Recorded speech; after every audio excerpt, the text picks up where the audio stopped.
Valentine's day ಅಂದ್ರೆ ಬರೀ ಪ್ರೀತಿ gift ಅನ್ಕೊಂಡಿದ್ದೀರಾ? ಇದರ ಅಸಲಿ ಇತಿಹಾಸ ಕೇಳಿದ್ರೆ ನೀವು ಶಾಕ್ ಆಗ್ತೀರಾ. ಇದರಲ್ಲಿ ರಹಸ್ಯ ಮದುವೆಗಳು ಮತ್ತು ಪ್ರಾಣಿಗಳ ಬಲಿಗಳ ಕಥೆ ಇದೆ. 30 Days 30 Story ಸೀರೀಸ್ ಡೇ 9. ಪ್ರಾಚೀನ ರೋಮ್ನಲ್ಲಿ ಫೆಬ್ರವರಿ 13ರಿಂದ 15ರವರೆಗೆ ಲೂಪರ್ಕಾಲಿಯಾ ಅನ್ನೋ ಹಬ್ಬ ನಡೆಯುತ್ತಿತ್ತು. ಅಲ್ಲಿ ಪುರುಷರು ಮೇಕೆ ಮತ್ತು ನಾಯಿಗಳನ್ನು ಬಲಿಕೊಟ್ಟು ಅದರ ಚರ್ಮದಿಂದ ಅಲ್ಲಿನ ಸ್ತ್ರೀಯರನ್ನು ಹೊಡೆಯುತ್ತಿದ್ದರು. ಹೀಗೆ ಮಾಡಿದ್ರೆ ಅವರಲ್ಲಿನ ಫರ್ಟಿಲಿಟಿ ಹೆಚ್ಚುತ್ತೆ ಅನ್ನೋದು ಅವರ ನಂಬಿಕೆಯಾಗಿತ್ತು.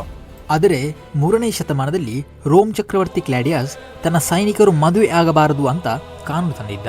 ಆಗ ಸೈಂಟ್ ವ್ಯಾಲೆಂಟೈನ್ ಎಂಬ ಪಾದ್ರಿ ರಾಜನಿಗೆ ಗೊತ್ತಿಲ್ಲದಂತೆ ಗುಟ್ಟಾಗಿ ಸೈನಿಕರಿಗೆ ಮದುವೆ ಮಾಡಿಸುತ್ತಿದ್ದರು.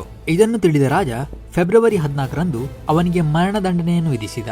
ಮುಂದೆ 5ನೇ ಶತಮಾನದಲ್ಲಿ ಪೋಪ್ ಗೆಲಾಸಿಯಸ್ ಈ ಹಳೆಯ ಸಂಪ್ರದಾಯವನ್ನು ನಿಲ್ಲಿಸಿ ಇದನ್ನು ಸೈಂಟ್ ವ್ಯಾಲೆಂಟೈನ್ಸ್ ಡೇ ಅಂತ ಘೋಷಿಸಿದ್ರು. 14ನೇ ಶತಮಾನದಲ್ಲಿ ಕವಿಗಳು ಇದನ್ನು ಪ್ರೇಮಿಗಳ ದಿನವಾಗಿ ಫೇಮಸ್ ಮಾಡಿದ್ರು. ಇವತ್ತಿದು $1 ಬಿಲಿಯನ್ ಬಿಸ್ನೆಸ್. ಈ ಇತಿಹಾಸ ನಿಮಗೆ ಗೊತ್ತಿತ್ತಾ? ಕಾಮೆಂಟ್ ಮಾಡಿ ಮತ್ತು ಇಂತಹದ್ದೇ ಆಸಕ್ತಿದಾಯಕ ವಿಷಯಗಳಿಗಾಗಿ ಸಬ್ಸ್ಕ್ರೈಬ್ ಮಾಡಿ.